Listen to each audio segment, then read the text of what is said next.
Hello everyone, this is Marita, one who catches lightning, with the Path of Ish podcast, Walking with Our Shadow, where we share ancient indigenous teachings of remembrance, all so we can walk and learn how to walk a path of radical self-love.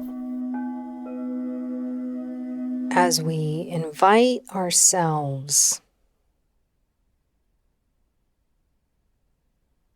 as we ask permission from ourselves to be presently aquí, in this moment and in this time, to be in this circle, in this conversation that we have, as we walk with our shadows, as we remember.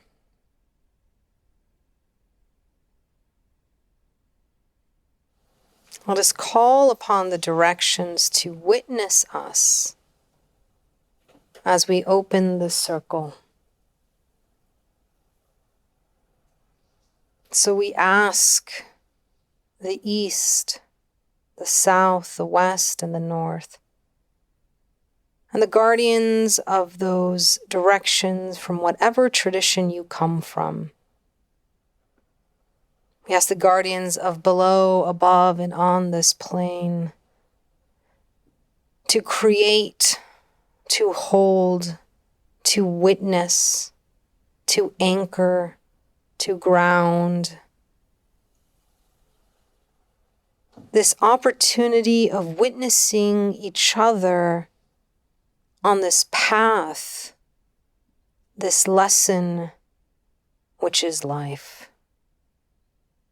And so as the circle is set and we are called to enter, take your 3 breaths as you check in and make sure to invite yourself in this present time and at this present moment to be here now, or like I like to say, presently aquí. So as you bring in the parts of yourself, just allow yourself to call yourself, your mind, your body, your essence, all of your different parts from wherever they've been running around today. Whatever adventures and curiosity and play that they've been engaging in.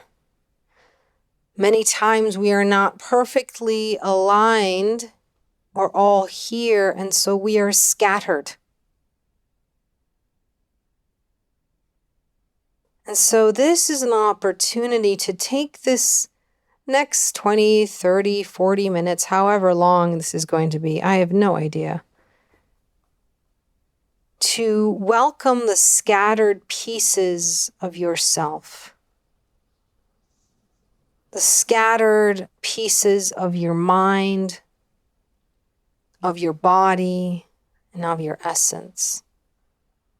And to take them out of those boxes, those compartmentalized boxes, and invite them to have an opportunity of true communion, an opportunity for them to sit and be with each other and learn from each other and get to know each other.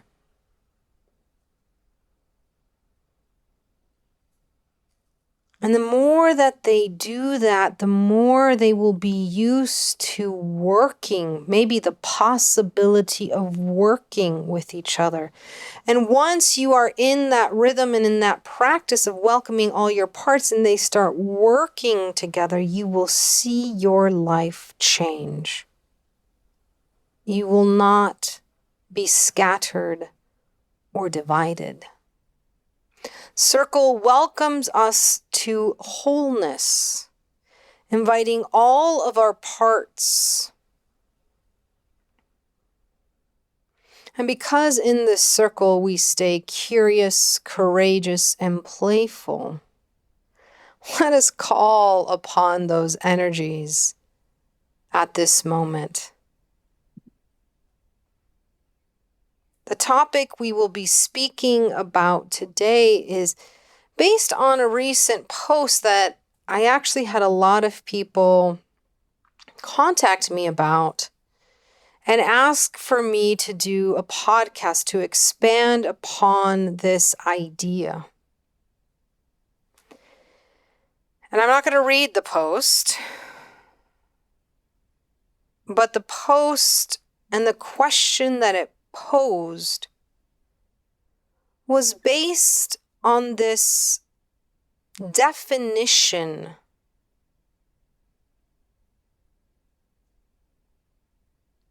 of authentic life. Now, before we define that and what that means, let us first remember that words to different people at different times in different communities have different meanings.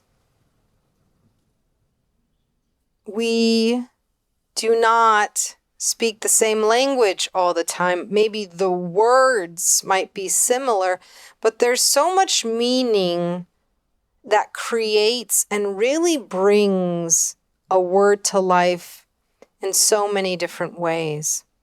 And so I want to bring into the circle that memory of jargon. These words, as the Oxford Language Dictionary says, jargon is a noun. It is special words of expression that are used by a particular profession or group and are difficult for others to understand. Now, it uses the example of legal jargon, right? We know a lot of business jargon. There's also jargon when it comes to religion. There is jargon when it comes to communities. There's jargon when it comes to families.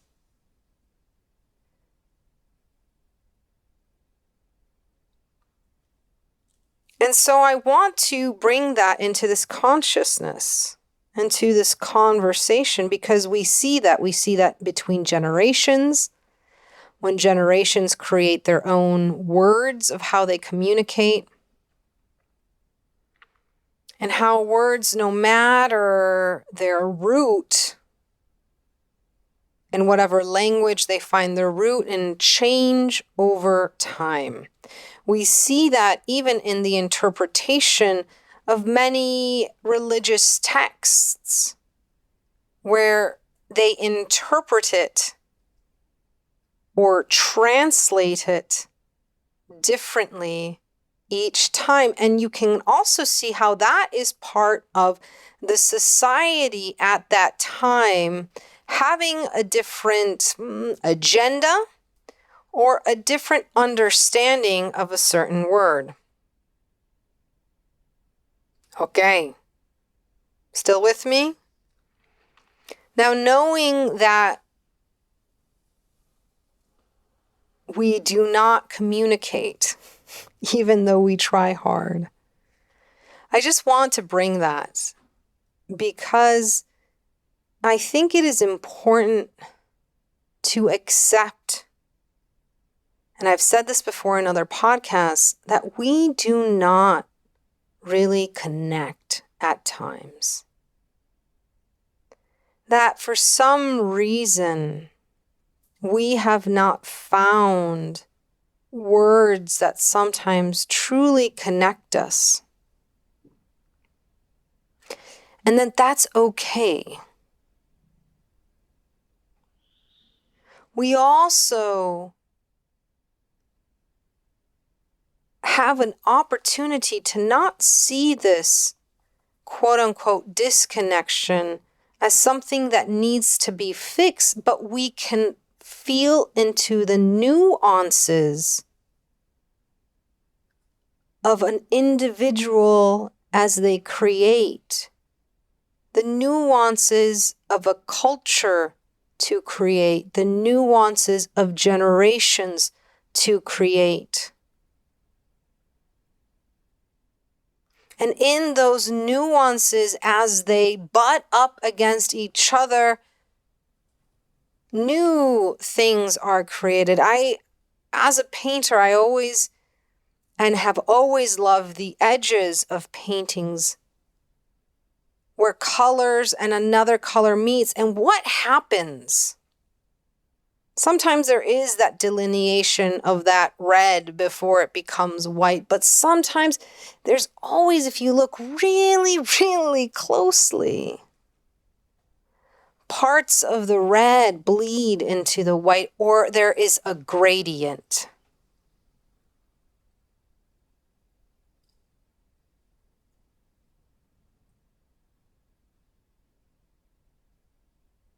If we start looking at language or communication not just as solid colors that mean one thing, but as a gradient, we allow ourselves the grace of not connecting and misunderstanding. And the reason that there's grace there is that if you allow yourself to be misunderstood and yet accept love, what grace is there? We have this idea that we need to be understood to get the prize or be loved, but yet, if you've been in long-term relationships, you know that people change. They are not just one solid color, but they're gradients of red, and then they become gradients of green. They get to choose to evolve, so nothing is static. So let us allow ourselves the grace of being misunderstood. When people come to my classes, I tell them this. I say, look, I will be using words that you will grasp onto and say, I understand, I got it. But I challenge you to not get a grip on things, but instead come with a curiosity that says, wow, what does that word really mean? And if you've been in my classes, many times you'll see me check for understanding, and I will explain things with different imagery for all the different people that are there to the best of my ability, knowing that I will be misunderstood. I know that. I am okay with that. Yet so many times we go to learn, to create, or to have understanding and to grasp knowledge. Did you get a grasp on things? That we don't allow ourselves to sit in the river of confusion and curiosity that might actually elicit a deeper connection to the imagery, to the cycle, to the community, to the culture behind. Instead of not seeing color, I tell people, please see color. See as many colors as you can and keep questioning. Nothing is static. Everything is changing. And as we grow and change and evolve as a human culture, we have the opportunity to not grasp and hold on to old ways or old ideas of what we thought connection was.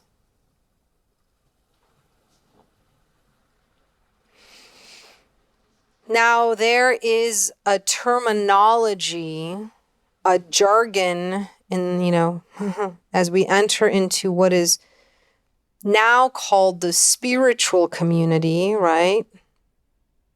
It has been called many things, of living your authentic self. And so I started to get really curious about this because I started seeing that this idea, and in all honesty, I haven't been able to figure out where this terminology started. I've done a little digging, but I'm not really satisfied. So if you have the answer to who coined this phrase, please reach out to me. I'm very, very curious.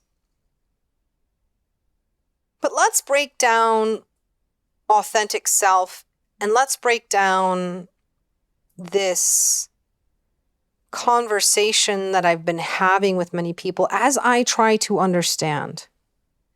Because I know that when I hear or I see authentic self, it means one thing to me. And that is informed by the way that I live, and the way that I live is informed by my culture and is informed by what I have decided to continue creating in a specific energy. So I come to words, I come to knowledge, knowing I will not always know. I've been taught this way. It was encouraged. It was okay to not know. Specifically, if I was in circles that I was being taught since I was young. In Western schooling, of course, you had to know the answers to the test. So let's break down and really see what authentic means. Now, authentic is an adjective, and it says of undisputed origin, genuine. Okay, it gives the example of the letter is now accepted as an authentic document, and this is coming from the Oxford Dictionary. Another is based on facts, accurate or reliable. Another part of this definition says made or done in the traditional or original way or in a way that faithfully resembles an original. Such as the example, the restaurant serves authentic Italian meals. And then the last one that we'll use here, we're not going to go into the music of this, or church mode of it as it says, is in existential philosophy is relating to or denoting an emotional, appropriate, significant purpose and responsible mode of human life. The origin is Greek, that went to late Latin and then into Old French in the late Middle Ages. So there we go. Let's pause right there. Greek, Latin, and Old French in the Middle Ages. So here we have different time periods and different philosophies and different ways of being in relationship to the natural world, to society, to the idea of society and culture, and what was appropriate and what was not. And each of these show time periods and areas that are vastly different from each other.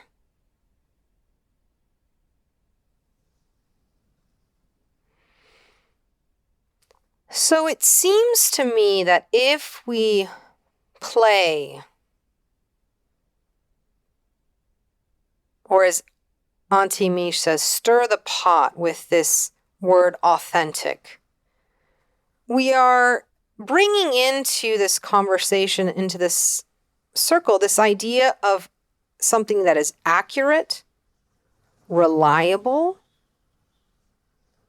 appropriate, genuine, undisputed. And so it seems that authentic self is really this idea of self-reflection, right? An idea of self-acceptance, of truly knowing who you are, where you come from, to position yourself and to live your life in a genuine way that faithfully resembles who you are or your tradition, that is accurate, and that when it comes from you, it is reliable, it reflects you. Now, when you say those things and I hear them, they have a resonance to them, specifically if I think about how do I show up? How do I practice my life? And my connection to my origins as being reflections of who I am. Now, when I ask others about what they mean, I get a mixture of doing and consuming. I don't get people saying, my authentic self, as part of it, I have accepted that I have habits that take me away from nurturing myself. Or I have realized that when I do not show up in an embodied way that takes into account my heritage, living in a colonized era, how am I dealing with all of the nuances? And do I show up as authentically as I can at that moment? Woven together. Now, of course, this would be words or a kind of conversation we would have in our circles at the Path of Ish. What I get instead, though, is, hey, I do ayahuasca, I'm taking this course, I took a shamanic journey. There was one person that I saw who was trying over 100 modalities. Nothing against that, Other people who've said it's, this is what I do, whether it's human design or whether it's that, and I'm teaching others how to do this. And I asked them, well, what are you teaching them? Oh, well, I'm teaching them how to use all these things to discover their authentic self. I said, but what is your authentic self? And they're like, well, it's these things. I said, but those are just things that you've consumed. Have you built relationship? And they said, what are you talking about? I said, well, with ayahuasca, how long did you sit with ayahuasca? Oh, well, I went on a, weekend retreat and it was powerful and life-changing. And I said, who did you sit with? And here's where the answers start to vary a lot, right? Some have sit with people who have been training for 40 years. Some have sit with people who literally trained for a weekend. I said, well, there's a different relationship there. Okay, I went to something very authentic. I went into the jungle and I did this. I said, oh, great. What was your relationship with the jungle? How did you give back? And I get answers, well, I paid this person or whatever, or it was free. And I was like, well, did you gift the elders? And they're like, what are you talking about? There is now going around, of course, the internet, there's now classes and people talking about how to actually understand that cultural exchanges in the spiritual community vary and how to have etiquette. I am talking beyond etiquette here. I am talking about a mode and apparatus of consumption and consumerism that is colonized, that is authentically a self.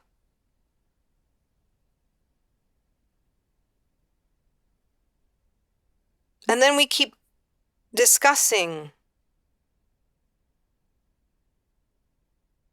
about how they have trained or how long they have trained. And I ask them, how do you build relationship? And whenever I ask that, there is a huge disconnect. Because when I say relationship and what I mean from the ways that I come from is very different. And I know that because I know that it is a cultural difference.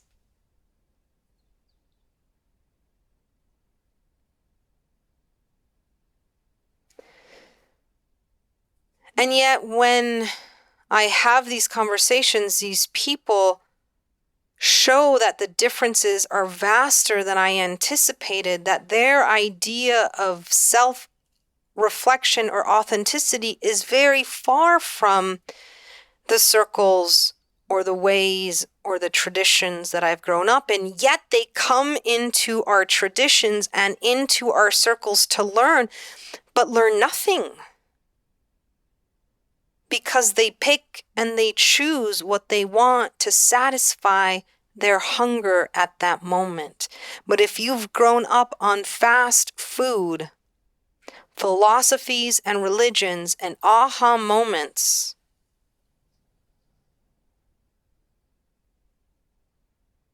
then you will always be hungry. And your authentic self will continue to be a colonized way of consuming traditions, people, and medicine.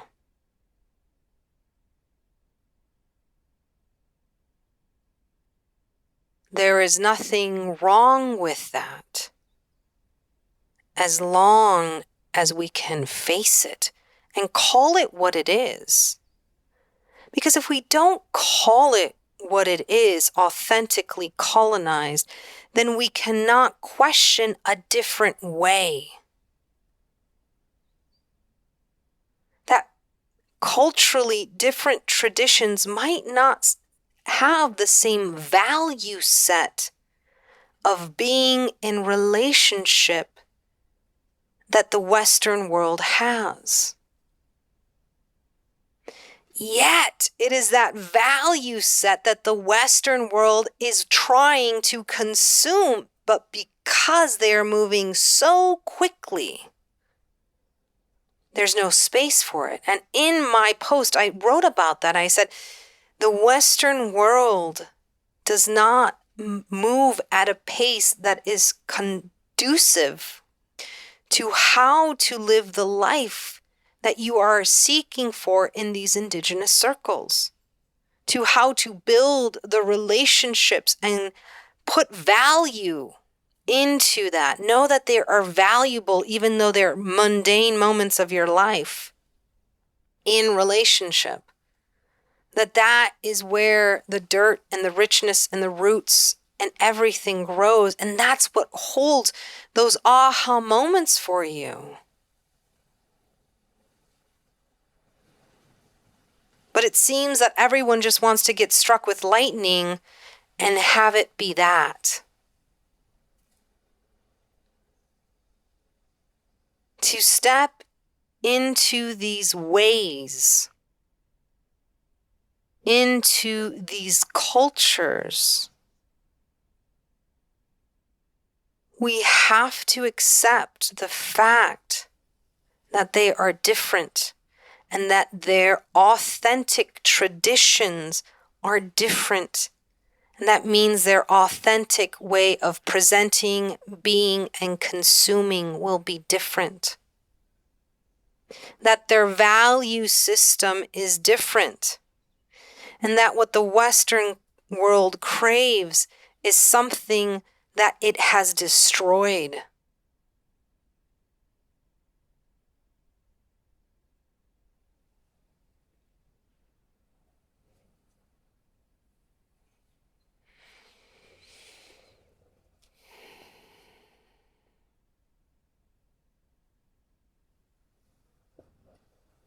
So what do we do?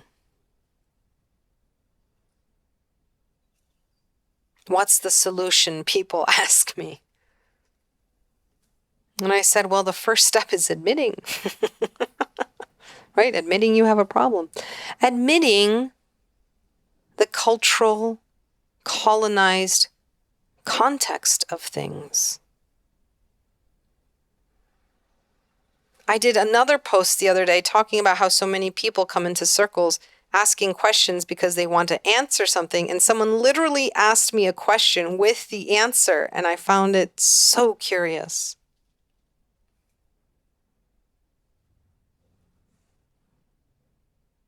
A few podcasts ago, we talked about one of the indigenous ways of being is in silence, of pondering, of questioning, of listening. It goes completely against the Western way of speaking louder and yelling and having bolder colors and faster ways of communication. Or as I keep hearing over the past couple of weeks, go big or go home. What does that even mean? What is the promise of going big or going home? Or are we trying really to go big and going to our grave? If we continue to live a life of so much consumption to the edges of it, that we're literally just walking death.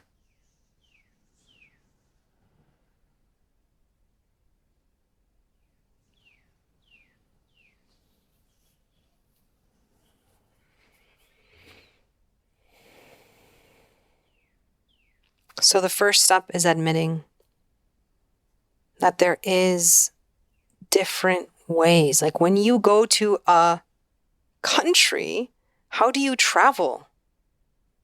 Do you try to find the McDonald's and try to have your hamburgers? Do you try to just go in these very specific ways? I see it even here in Hawaii where people just want this expression of turismo,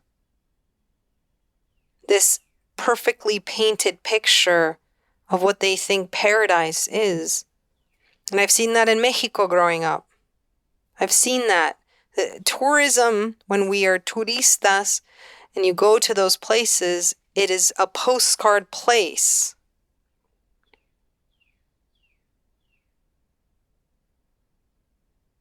Yet what is on the edges of the postcard that you don't see? You don't see the hunger. You don't see the disparity. You don't see just life.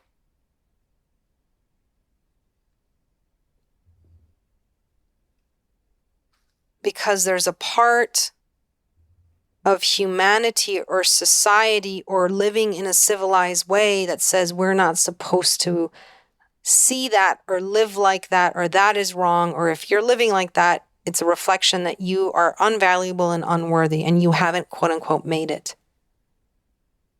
We want everything to be picture perfect.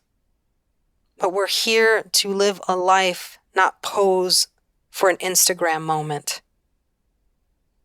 My invitation to you in this podcast, this challenge, this prayer, is to live. To realize how you are living, to question it with curiosity, not with shame. This is not about shame. This is really a question. And if I have inflection and you hear the passion, that's my culture. This is how we speak and we communicate. I was just speaking to someone else who is married. You know, they're two different cultures married, and they're always like, come into the room and I think someone's yelling at me, but they're just smiling. They're not. They're not mad. Inflection, even in some countries and languages, you might be saying the same word, and if you're saying it higher means one thing, louder or lower, it means another.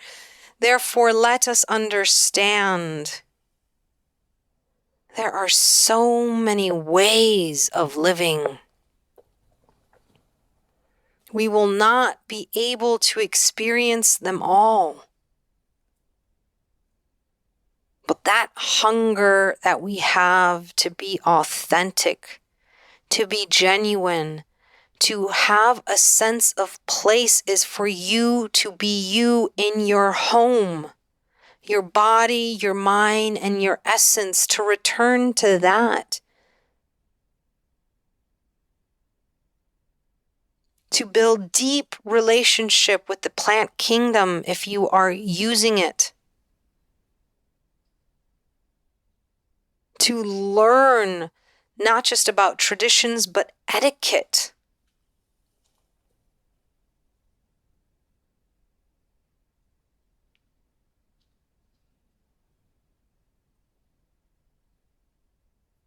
And know that exchange is different for everyone.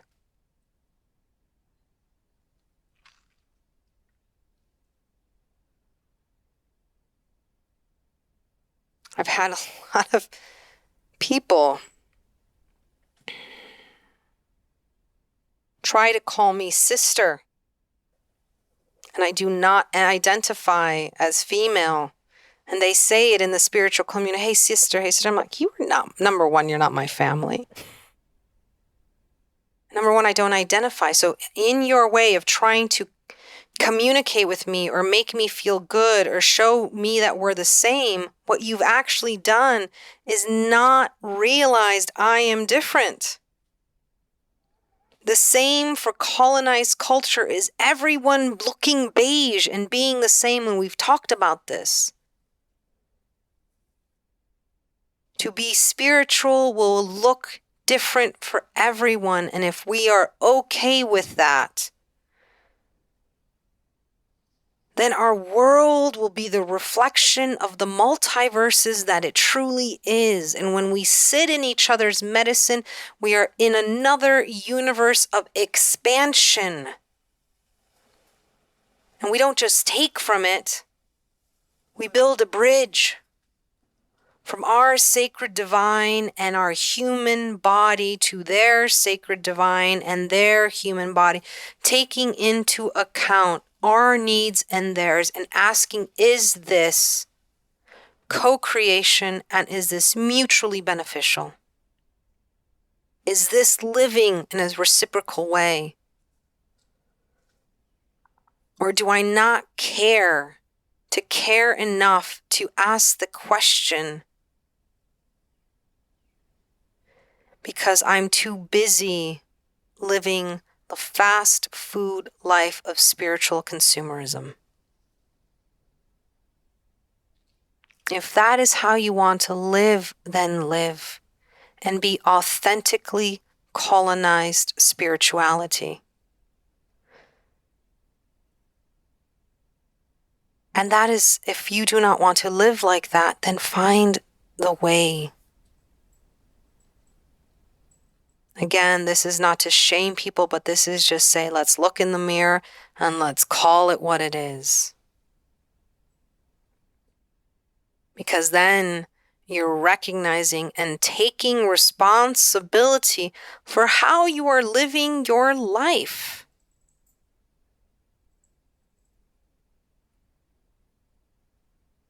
And then you can choose to continue or you can choose to explore something else. But if you are content, then be content.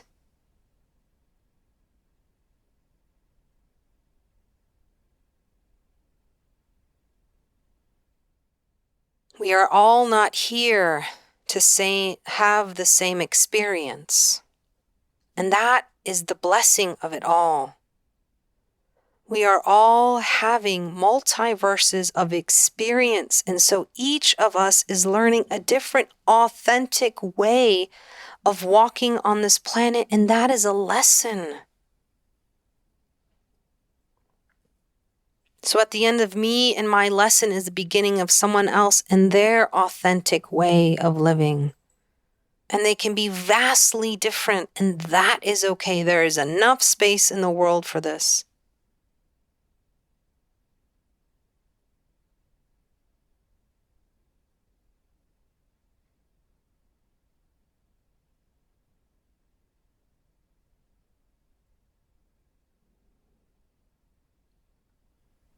And I hope that we can continue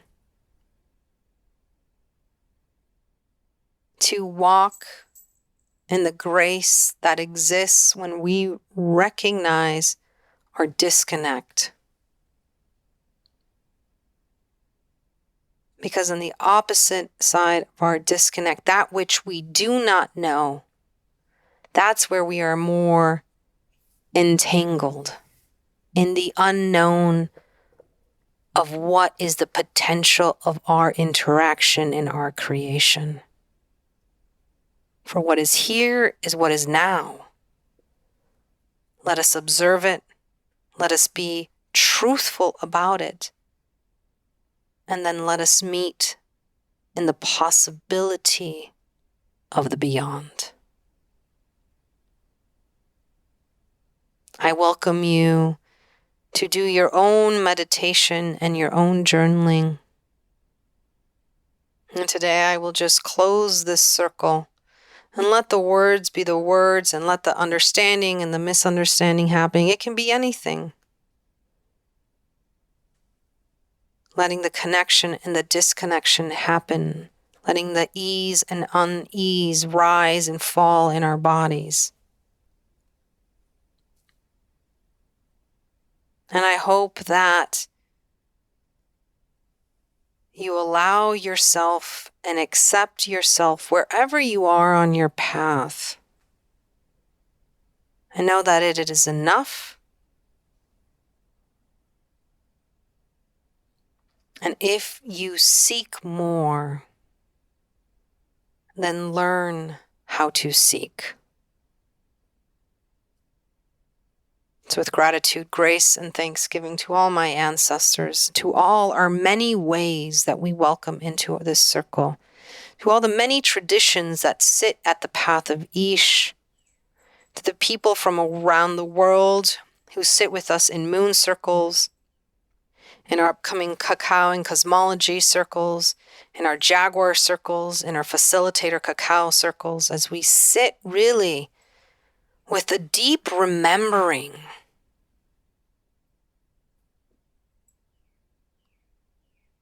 as we walk that path of radical self-love, of radical self-acceptance.